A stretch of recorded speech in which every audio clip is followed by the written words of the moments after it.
naannoo isaatti jiru odeeffannoo kennuu qaba. Dhimma kanarratti walii isaatiin walii duuba sarara jiraata. Inni kun dhimma biyya keenyaati. Borsinirraa bitanii jiraachuu kan dandeenyu isinis gurgurachuu kan dandeessan yoo biyyi jiraatteedha.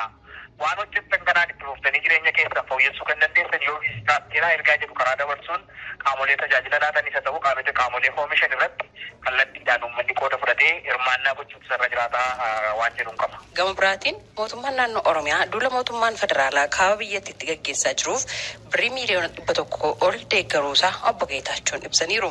Alasaa eebbisee gara adda waraanaatti yookaan bakka nageenya olaantummaa seera mirkaneessuuf deemamutti erguurraa jalqabee hanga qabeenya sangaasaa, re'eesaa, hoolaasaa raayyaa ittisa biyyaa kana deeggaruudhaaf kennutti dhiiga isaa kennuutti qooda inni fudhachaa jirutu jira. Kuni miliyoonotaan kan lakkaa'amu maallaqi walitti qabee meeshaadhaanis maallaqaanis walitti qabee kan raayyaa ittisa biyyaa deeggaruudhaaf deemee torbee achaan dura kan walitti qabe gara miliyoona 100 fi miliyoona 37 ol kan ta'udha kan walitti qabee raayyaa ittisa biyyaa deeggaruudhaaf qooda isaa fudhate. Kanaaf inni kun olaantummaa seeraa mirkaneessuudhaaf biyya kana keessatti abbaa biyyaatii biyya keenya irratti kan murteessu tokkollee jiraachuun hin jiraatu. Kanaaf dhimma biyya keenyaa dhibbu seentummaa tokko malee ofii keenya birmadummaa keenya eeggannee misooma dinagdee keenyaatti fufsiisuutu nurra jiraata. Kana kan jedhuun xiiqiidhaan hirmaachaa kan inni jiru jechuudha.